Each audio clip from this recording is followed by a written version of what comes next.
Chers élèves, bonjour. Dans cette vidéo, on va voir le singulier et le pluriel des verbes. Tout d'abord, on va mettre en mémoire les apprentissages précédents. Tu sais maintenant que le verbe indique ce que font les personnages.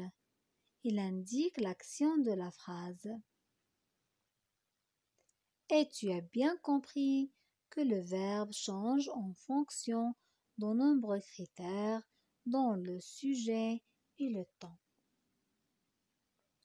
Aujourd'hui, tu vas découvrir que le verbe peut être au singulier comme il peut être au pluriel. Donc, sois attentif. Passons au premier exemple. Il saute. Elle saute. Il saute.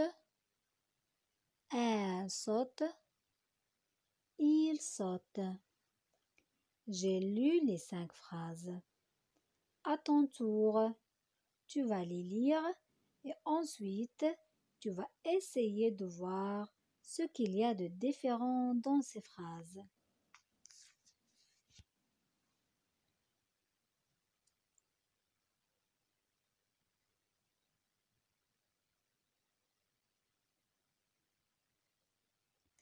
Très bien, bravo, tu as bien lu.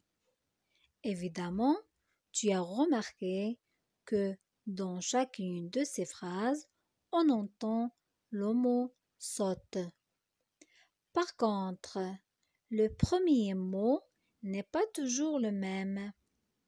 Si tu as bien observé, tu as compris que les premiers mots dans ces phrases, ce sont les pronoms personnels qui indiquent le sujet de chaque phrase. Donc, divisons ces phrases selon le genre des pronoms personnels de chaque phrase. On obtient 2 groupes, chaque groupe dans une colonne.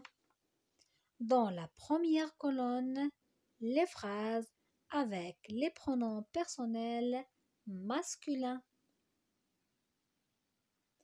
Dans la deuxième colonne, les phrases avec les pronoms personnels féminins.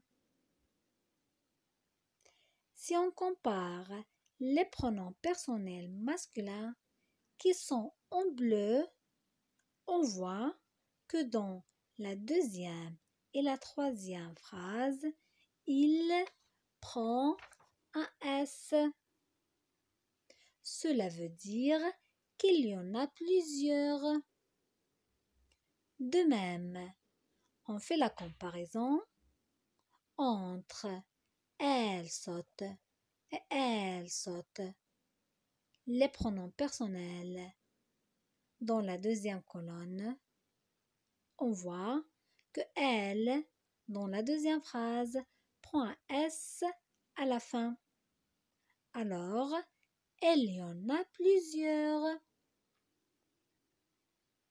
En résumant, les pronoms personnels il et elle prennent un S au pluriel.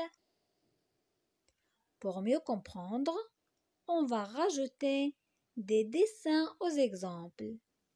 Regarde bien. Il saute. Il, c'est un pronom personnel masculin singulier, donc on peut le remplacer par le garçon. La phrase devient le garçon saute.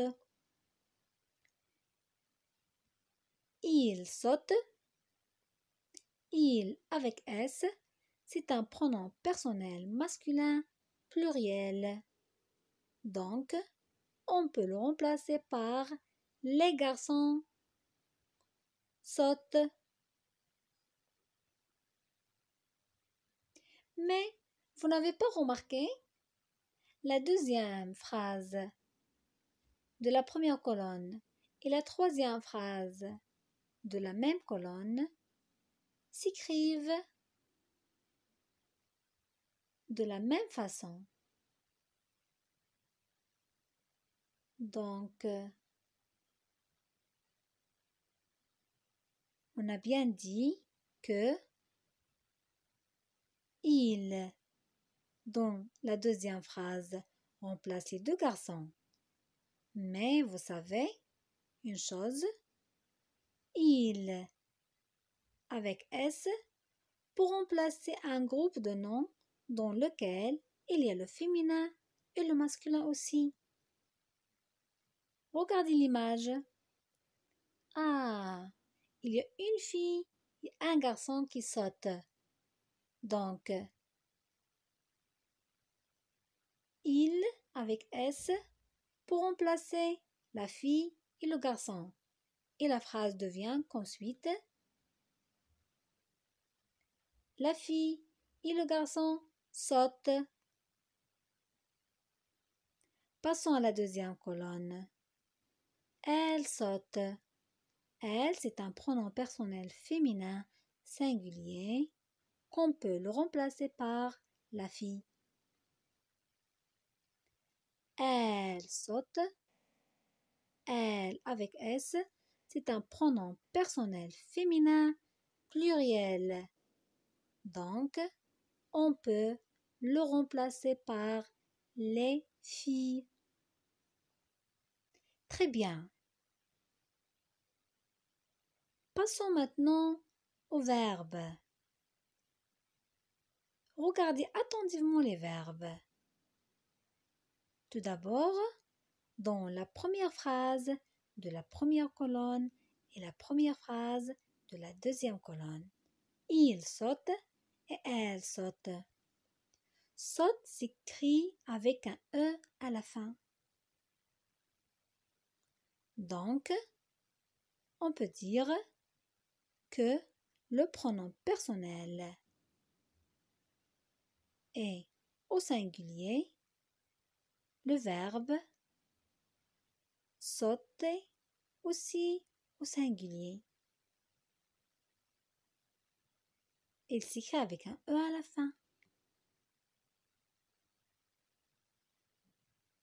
Par contre, quand les pronoms personnels est au pluriel, saute s'écrit avec un E, un N et un T à la fin. Cela veut dire qu'au pluriel, on ajoute un N et un T au verbe. Au pluriel, on ajoute un N et un T au verbe. Voyons un autre exemple. Un autre verbe. Il chante. Elle chante. Il chante. Elle chante. Il chante. Divisons les phrases selon le genre des pronoms personnels. On obtient deux groupes.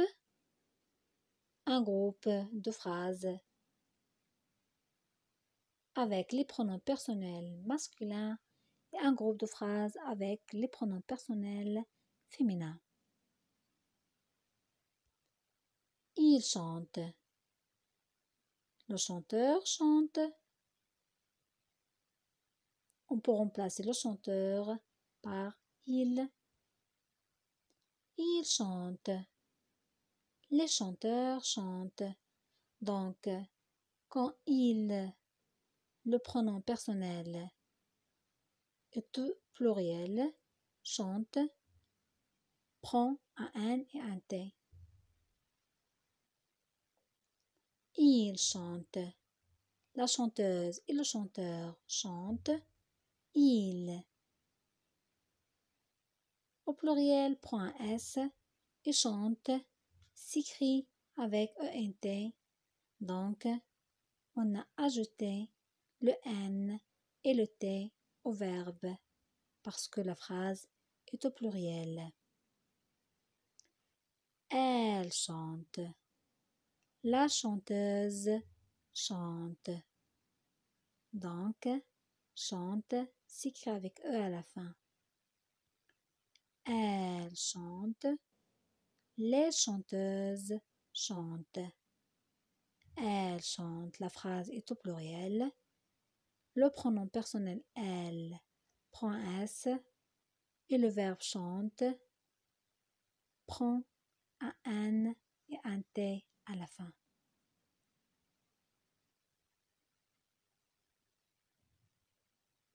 Relisons les phrases, mais cette fois en remplaçant les pronoms personnels par des noms. Ali chante. Omar et Adam chantent. Chante avec N et T à la fin. Ali et Sarah chantent. On ajoute N et T à la fin du verbe chanter. Maria chante.